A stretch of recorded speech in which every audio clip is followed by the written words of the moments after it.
Oke, jadi di video kali ini ya, gua bakal bahas perbedaan antara orang kaya itu mengelola uang dan orang miskin yang mengelola uang. Dan gua ngomong di sini itu bukan cuman sebagai orang yang baru ya di dunia keuangan, di dunia investasi, tapi gua udah malang melintang ya. Gua udah lihat banyak berbagai macam industri. Ya dari industri sawit, dari industri klub malam, dari industri perbankan. Dan ini adalah pelajaran yang sebenarnya gua ambil dari ya konglomerat-konglomerat lah. Kita ngomong di sini top 10 udah banyak dari mereka yang gua ketemu, gitu. Banyak gue belajar dari para naga-naga dan inilah ya, 3 hal yang menurut gua sangat membedakan antara prinsip mengelola uangnya orang kaya dan orang miskin. Supaya dari sini, dari pengalaman gue pribadi dan pengalaman-pengalaman para konglo ini kalian bisa belajar. Orang kaya percaya bahwa kemiskinan itu adalah mindset dan pola pikir, ya. Memang ada yang namanya kemiskinan secara struktural, ya. Memang sulit untuk keluar, tapi bukan berarti lu tidak bisa melakukan sesuatu untuk mengubah hidup lu menjadi lebih baik. Dengan ilmu dan mindset yang matang, kalian pasti bisa sedikit lebih baik keluar dari kondisi kalian sekarang. Itu yang kalian harus tanemin dulu nih, supaya pikirannya terbuka untuk bisa menerima informasi yang gue akan sampaikan. Gue nggak akan pernah janjiin kalian apapun di sini ya. Jadi kaya itu adalah game yang sangat-sangat sulit. Mungkin dari kalian semua yang nonton di sini, 2,8 juta orang yang nonton di sini, yang jadi kaya mungkin yang beneran jadi kaya cuma 20 ya.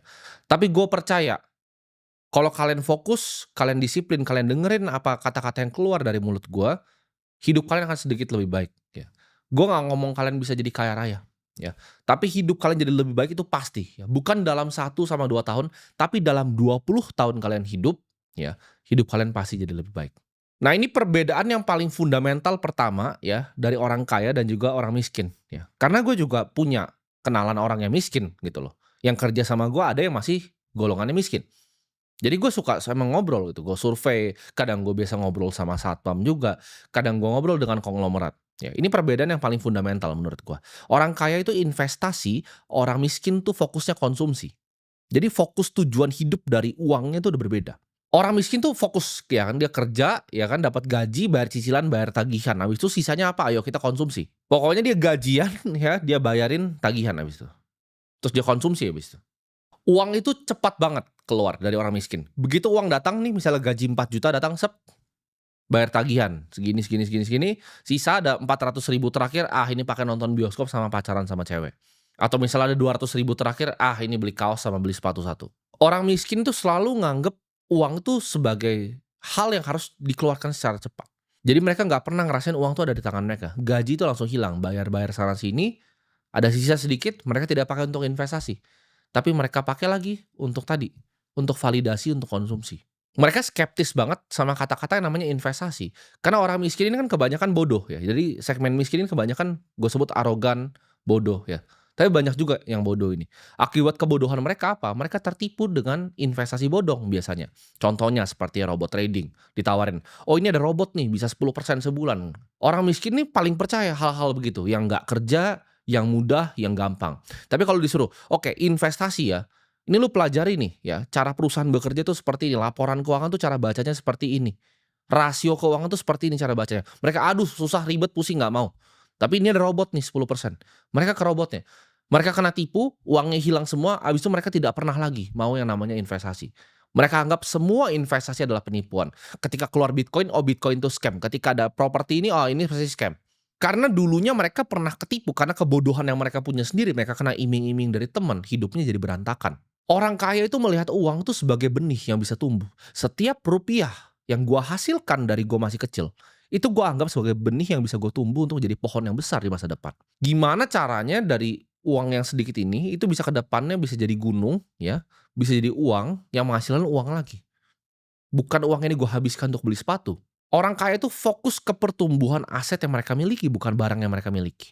Contoh ya, orang miskin nih, kita ngomong. Orang miskin dapat gajian ya, ketika gajinya turun, mindset miskin ini akan ngapain? Oke, ini ada sisa segini nih dari semua tagihan gua, ini bisa nggak ya gua nyicil handphone iPhone bekas biar gue bisa gaya foto di depan kaca?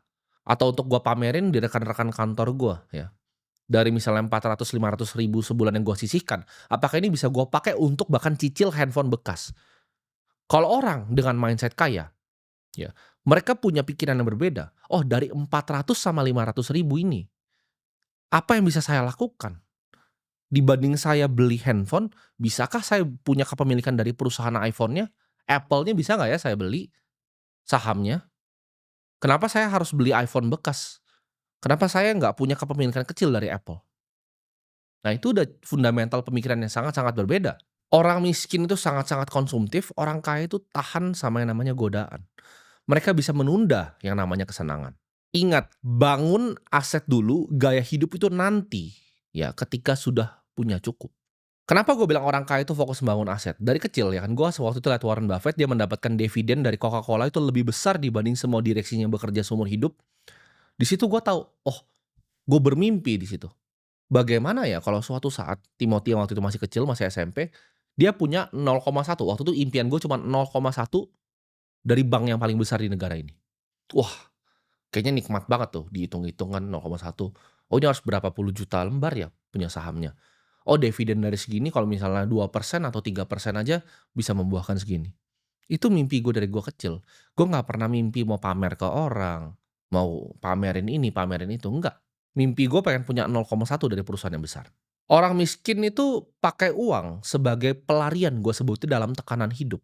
Jadi ketika hidup dia dianggap stres, dianggap sulit, uang itu jadi dijadikan pelarian. Oh, boleh dong saya self reward. Oh, boleh dong saya belanjain diri saya sendiri. Saya pengen deh belanja sepatu yang saya pengen deh belanja tas yang saya pengen deh belanja baju yang saya udah impi-impikan buat saya pamerin di temen lu yang sebenarnya nggak peduli dan malamnya mereka semua udah lupa sama tas baru lu itu. Nggak ada yang peduli. Pembelian orang miskin itu semuanya ya menurut gue pribadi itu hanya efek dari pencarian validasi sosial. Mereka gengsi nggak punya mobil. Kalau gue di posisi yang lagi merintis, gue naik Gojek, naik Grab setiap hari nggak masalah. Gue tidak punya gengsi. Zaman gue masih jadi wedding organizer, gue keliling-keliling jadi agen properti. Gue naik ojek biasa-biasa aja gitu. Kalau perlu ke Jakarta, naik Transjakarta nggak masalah. Gengsi di mana? Uang gue ratusan juta waktu itu naik Transjakarta. Ya. Ketika gue punya uang, income gue ngomong, bukan aset, income. Gue punya pendapatan 100 juta rupiah di usia yang sangat muda. Spending gue itu mungkin lebih kecil dari kalian yang UMR. Itu bukti seberapa kalian banyak gayanya. Karena dari sekian 100 juta yang gue bikin nih, 97 juta, 98 juta kalau bisa, itu gue pakai, gue tanam gitu.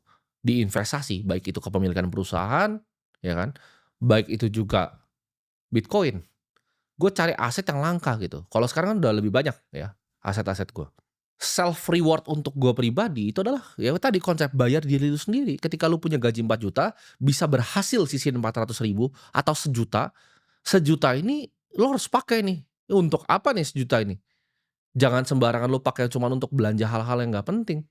Jangan dipakai bahkan untuk cuman cicilan untuk lo pamer punya handphone bagus. Self reward gue apa? Self reward gue tadi, gue punya kepemilikan dari perusahaan. Gue punya aset yang langka dan diinginkan banyak orang. Itu self reward gue. Sampai detik ini. Kan kalian mungkin pikir, oh tapi kan lu punya banyak barang-barang mewah. Betul. Orang kaya yang gue perhatikan ya, itu konsumtif pakai hasil dari investasinya. Jadi bibitnya dia tanam, jadi pohonnya rindang, buahnya diambil dia makan. Maksudnya apa? Orang kaya nih, punya saham 100 miliar di perusahaan TBK. Dividennya 3%. Dia mendapatkan 3 miliar misalnya per tahunnya. 1 miliar itu dia pakai untuk beli Alphard mobilnya. Nah itu orang kaya. Orang miskin ya, duitnya 2 miliar, 1 miliar itu dipakai untuk beli Alphard. Nah itu orang miskin. Atau dia asetnya cuma 2 miliar, dia nyicil Alphard. Itu orang miskin pasti. Kalau kalian pernah dengar ada orang bilang, oh mau beli mobil A ini sebenarnya gampang lah. Tapi lagi nggak pengen dulu, itu artinya itu pasti orang miskin. Karena orang kaya kalau sudah mampu beli aset seperti itu buahnya dari pohon. Itu hasilnya dari bibit yang dia tanam 10 tahun lalu. Orang yang bilang, oh belum mampu, bisa tapi nggak mau beli ini, itu adalah orang yang belum punya pohonnya. Ya. Orang yang udah punya pohonnya, buahnya tuh udah banyak. Dia bisa pakai buahnya, dia petik untuk dibagikan ke orang lain. Ya. Petik buahnya pakai bangun sekolah. Petik buahnya lagi pakai bangun sekolah. Karena pohonnya udah ada, udah rindang. Orang miskin tuh gaya hidupnya meningkat terus ya. Jadi pendapatannya meningkat. 4 juta pertama, 6 juta, 8 juta, 10 juta. Dia 10 juta pun gajinya, pengeluaran jadi 10 juta. Makan di restoran sedikit lebih mahal. 20 juta, oh lebih naik lagi dia. 50 juta, dia lebih naik lagi. Dia mulai nyicil BMW seri 3 itu gaji 50 juta. Gue beli mobil 1 miliaran pertama, itu di saat aset gue itu 100 miliar. Ya. Udah menghasilkan bunga dari sana. Jadi ingat ya, kesimpulannya dari poin pertama ini adalah orang miskin tuh sibuk cari validasi, orang kaya itu sibuk gimana caranya bikin pohon yang itu nanti sangat rindang, yang buahnya bisa dipakai untuk dirinya, bisa dipakai untuk keluarganya, bisa dikasih makan untuk anak-anaknya, dan bahkan bisa bermanfaat untuk orang lain. Nah ini poin kedua yang gua tangkap dari ngobrol sama banyak konglomerat, nggak cuma konglomerat tapi kita ngomongnya rising star yang umur 30 tahun yang sekarang paling top-topnya ya.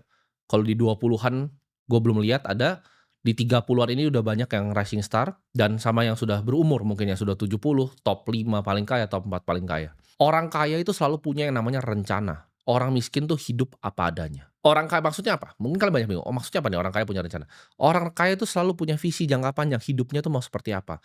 Dia perusahaannya mau dibikin seperti apa, apakah perusahaan ini mau dijual atau enggak dia sudah tahu. Salah satu mentor gua, Pak Toto Sugiri itu pernah ngajarin gue seperti ini. Ketika dia punya perusahaan-perusahaan software dari dulu, dia anggap itu sebagai seniman membuat lukisan. Jadi tidak ada attachment di dalam situ. Dia sudah tahu kalau dia bikin satu perusahaan ini, memang sudah ada niatnya untuk dia menjual perusahaan ini. Jadi orang kaya itu rencananya panjang, dari awal dia bikin perusahaan dia udah tahu ini bahkan lukisan yang akan dijual. Mereka itu kalau mau bekerja bahkan, orang yang kaya itu sudah tahu, ya, kira-kira karirnya ini mau kemana, mau dibawa kemana karirnya. Bisnisnya tuh mau dikembangin seperti apa, apakah mau dijadikan bisnis seumur hidup, apakah mau dijadikan bisnis lukisan yang akan dijual, asetnya ditaruh di mana, ditaruh di negara yang mana, diproteksi seperti apa, dipertahankan seperti apa. Orang miskin itu hidup nggak ada aturan dan nggak ada rencana. Dia bahkan rencana untuk anak ngebayar anaknya sekolah aja nggak ada rencana. Untuk makan nanti malam aja dia nggak ada rencana. Kenapa? Karena kayak tadi, dari awal punya duit sembrono. Nggak punya skill, nggak mau upgrade diri, nggak mau nonton seperti ini. Orang miskin tuh pikirnya sempit dan pendek. Jadi ketika ada kebutuhan yang mendadak atau mendesak, itu mereka langsung kelabakan dan kewalahan. Ujung-ujungnya jadi berantem terus kalau orang miskin itu. Karena ketika ada hal tidak diduga yang membutuhkan uang yang dia tidak punya perencanaannya, itu selalu jadi berantem di keluarga. Ini gue flashback sedikit ketika gue masih miskin ya. Gue waktu punya usaha, ya usaha dagang, dagang minyak rambut, dagang sedotan waktu itu. Itu bukunya itu nggak jelas. Buku ini gue sebut di sini term akuntansi ya. Bukunya itu nggak jelas. Gue cuma pikir, "Oke ini dapat uang segini, HPP segini, ini bersih." Gue nggak ngerti tuh, bahasa dari bisnis akuntansi sama sekali tuh nggak mengerti. Nggak ada perencanaannya, gue nggak ada proyeksi omsetnya mau ke mana. Gue nggak ngerti apa itu working capital, cara ngitung inventory yang benar itu seperti apa, nggak ngerti apa-apa gue. Alhasil apa? Bisnisnya bangkrut. Kalian tuh mungkin ada yang berbisnisnya selama 20 tahun ya, kalau kalian tuh tidak mengerti yang namanya akuntansi, mungkin bisnis kalian tuh nggak pernah untung selama ini. Profit yang salah dipakai belanja, akhirnya bisnis tergerus, makanya bisnis banyak banget yang bangkrut. Orang kaya itu selalu punya tujuan dari jangka pendek nih, menengah, sama panjang. Pendek tuh bagaimana? Oke, ini perencanaan kalau ada apa-apa secara darurat di perusahaan gue begini, cara cover-nya bagaimana? Menengah, kira-kira perusahaan gue ini mau ekspansi kemana? Kalau mau ekspansi ke sini apakah bijak? Lini bisnis yang kita punya ini kalau kita ekspansi ke lini bisnis yang lain, apakah ini masih dalam koridor yang sama? Tujuan jangka panjang. Oke, kalau ini harta yang kita memiliki nih, 30 sampai 50 tahun, gimana cara kita bikin ini bertahan 100 tahun? Kalau orang miskin, gue ngomong gitu ya, mungkin udah ada yang bakal komen ya, "Wah masa sih lu akan hidup sampai 100 tahun?" Itu bukan masalah gue hidup atau enggak, itu namanya perencanaan. Karena orang bijak itu membuat perencanaannya sampai buat anak-anaknya nanti. Jadi kalau orang miskin tuh nggak akan pikir, "Oh ngapain sih mikir jauh-jauh, kayak dulu tahu hidup aja." Bukan itu poinnya. Itu exactly kenapa Anda masih miskin. Orang miskin ketika dapat gaji, ya dia nggak punya perencanaan, dia langsung pikir, "Oke ini gue pakai untuk kesenangan apa nih hari ini?" Ya. Ketika orang misalnya bekerja ya kan, oh ini orang miskin dan orang bodoh nih, ya miskin dicampur bodoh. Dia punya gaji 20 juta. Oke setelah dia bayar cicil-cicilannya ya kan, "Oh ini ngapain nih?" Dia WA ke grup teman-temannya berlima. "Oke kita mau main LC," gitu kan. Uangnya habis di sana. Dia nggak ada pikiran untuk anaknya sekolah masa depannya, uang pendidikan anaknya, enggak. Jadi konsep yang harus ditanam sama orang miskin adalah ketika masih punya uang sedikit, punyalah perencanaan yang benar gitu. Dari setiap 4 juta yang kamu dapatkan, minimal 400 ribu itu kamu tabung, ya. 800 ribu lebih baik, 1 juta lebih baik pasti. Jangan dipakai untuk aneh-aneh, jangan dipakai hanya untuk kesenangan semalam, jangan dipakai hanya untuk kesenangan sesaat. Orang miskin tuh kebanyakan pasrah, gue sebutnya, pasrah sama nasib. "Ah, dia mah orang kaya pasti jahat. Ah, dia mah orang kaya begini. Saya ini miskin karena papa saya miskin, ada hutang." Mereka itu alasannya segudang, ya. Gue itu datang dari minus, ya. Gue datang dari orang yang bayar ya, gue ditempatin di sekolah yang orang bilang menengah ke atas, dan gue harus bayar sekolah gue sendiri, gue harus bayarin kuliah cici gue harus bayarin sekolah adik gue harus bayarin kuliah adik gue. Jadi nggak ada alasannya gitu loh. Nggak ada alasan sama sekali menurut gua, karena ini semua tuh cuman perbedaan pikiran. Kalau lu mengerti apa yang gua mengerti, pasti hidup lu berubah. Nah, ini yang ketiga nih, yang terakhir. Perbedaan yang menurut gua paling krusial dan paling fundamental dari orang kaya dan orang miskin. Orang kaya itu haus sekali untuk belajar, sedangkan orang miskin itu kecenderungannya sok pintar. Kayak tadi gua ngomong seperti ini, bakal banyak yang bantah gua. Banyak sekali kan, gua kadang suka lihat komentar-komentar yang sok pintar. Tapi pertanyaannya kapan ya lu pernah lihat orang seperti gua, itu mau duduk begini, ini kan anggapnya kayak lu duduk di meja meeting gua tuh, di seberang. Ini sama aja kayak lu datang ke kantor gua, duduk di sebelah gua. Siapa yang akan mau duduk sama lu, orang seperti gua? Jawabannya tidak ada. Tapi dengan akses gratis, lu cuman modal kuota, ini gratis semuanya. Gua tidak pungut biaya untuk lu bayarin gua makan di sini, ya, bayar kopi aja enggak, tapi gua kasih akses ini gratis. Tapi masih ada yang skeptis. Kenapa? Karena orang miskin tuh punya kecenderungan untuk sok pintar. Ini gue kasih tahu ya, gue pribadi dan partner gue, Bro Kakak, ya. Kita berdua tuh ngabisin mungkin miliaran hanya untuk investasi di ilmu yang kita punya sekarang. Total kelas dan buku yang kita beli itu udah miliaran. Semua yang kalian bisa pikirin itu udah pernah gue beli. Dan gue pun punya banyak sekali ya teman-teman bahkan yang sepantaran, yang lebih tua sedikit. Itu haus sekali dengan ilmu ya. Gue punya satu teman namanya Andrew, partner di Holy Wings juga, dia punya 2.000 ya. Outlet gadainya 2.000. Kalian bisa cari aja tuh di jalanan, mungkin ada kalian ketemu. Itu hobinya dulu, itu ikut workshop dan ikut seminar. Setiap bulannya dia ikut seminar sama ikut workshop. Yang kadang dia pernah cerita waktu itu ke gue. Dia cerita ketika dia waktu pernah nanya, orang malah ketawain dia karena menurut yang di situ pertanyaannya sederhana. Tapi dia nggak apa-apa, dia nggak malu untuk bertanya. Karena dia beneran pengen tahu dan dia haus dengan ilmu. Contoh gue pribadi, kadang gue pernah ya, gue beli kelas online tuh sampai ratusan juta harganya ya, per tahun ya. Ada kelas online ratusan juta per tahun, gue beli. Gue sudah tahu 99% dari materinya. Karena gue juga bukan anak kemarin sore di market finansial. Gue sudah tahu 99% dari materi yang disampaikan.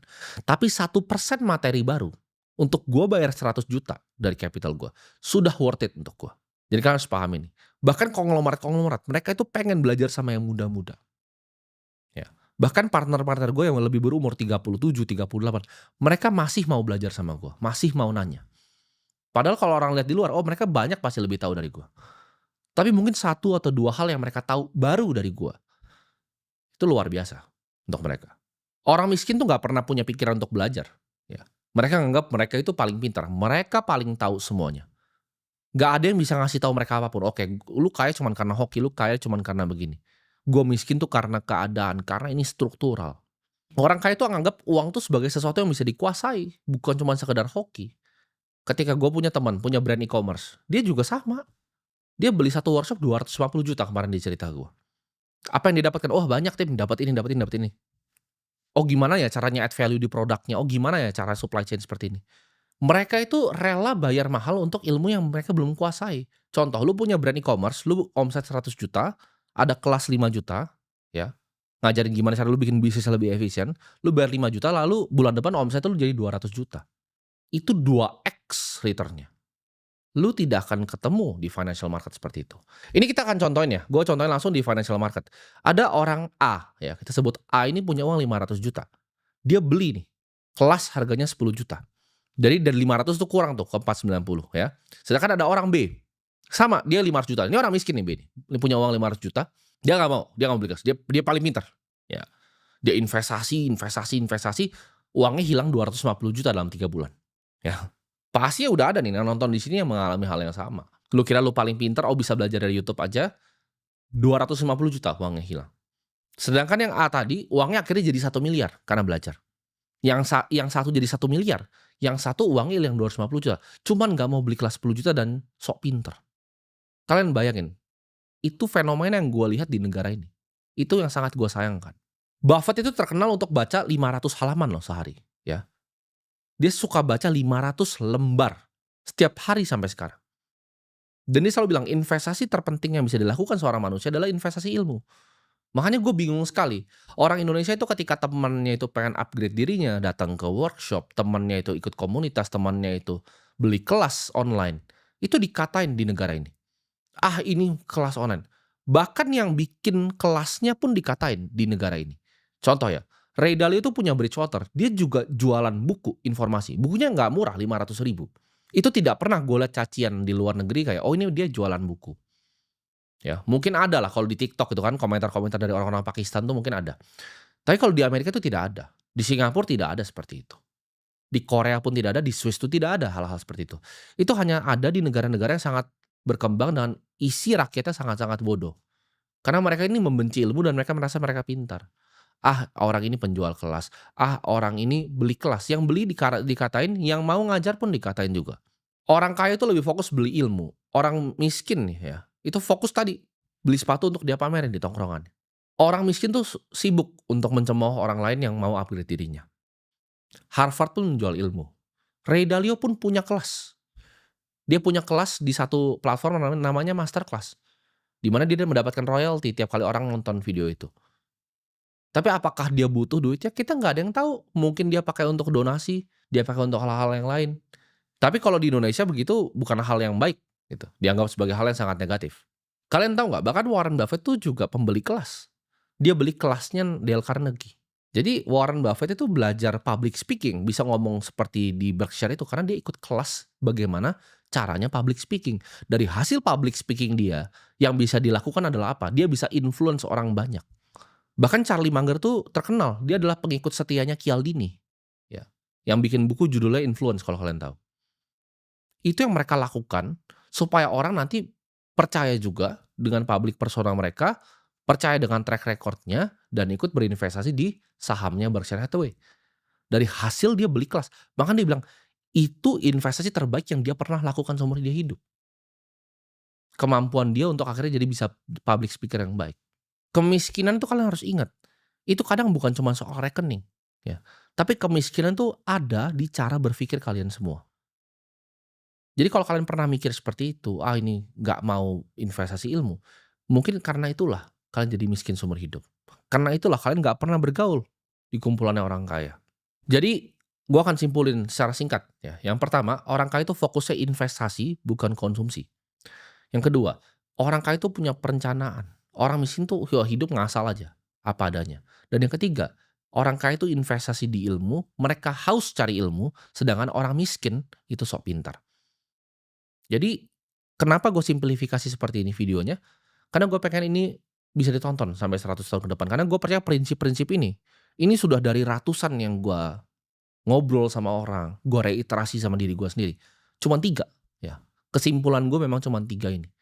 Lu lakukan 3 ini, konsisten lah di bidang lu tuh selama 20 tahun, gue percaya, ya. Kedepannya hidup lu pasti berubah. Karena gue ada di sini sekarang, gue di fase hidup yang berbeda. Gue nggak di sini untuk gue cari uang dari gue nyalain kamera. Seperti gue bilang tadi, pohon gue ini sudah rindang, buah gue sudah banyak, ya. Investasi gue juga cuman sederhana, ya. Gue punya perusahaan yang besar sekali, gue punya beberapa perusahaan, gitu. Gue nggak perlu lakuin ini semua. Tapi gue lakukan ini apa? Untuk apa? Untuk hadiah balik, ya, untuk bangsa ini. Supaya ke depannya kalian yang berhasil tanam bibit itu jadi pohon, jangan dibagi buahnya ke gue. Gue punya pohon yang sangat rindang. Buahnya kalian tolong bagikan ke sesama, gitu. Entah kalian ada yang punya panggilan di kesehatan, mungkin punya panggilan seperti gue di pendidikan, ya. Kalian mungkin bantu nanti ke depannya bangun-bangun sekolah juga, atau punya panggilan di bagaimana caranya membereskan pangan, itu kan masing-masing, ya. Ada yang mungkin di kesehatan, ada yang mungkin di pendidikan, ada yang tempat lain, ada yang mungkin di anak-anak yatim. Gue pengen kalian bisa jadi manfaat dengan buah yang kalian tanam pakai ilmu yang gue kasih di sini, ya. Jadi gue harap video ini bisa bermanfaat dan kalian bisa fokus untuk tanam bibitnya untuk jadi pohon yang rindang di masa yang akan datang.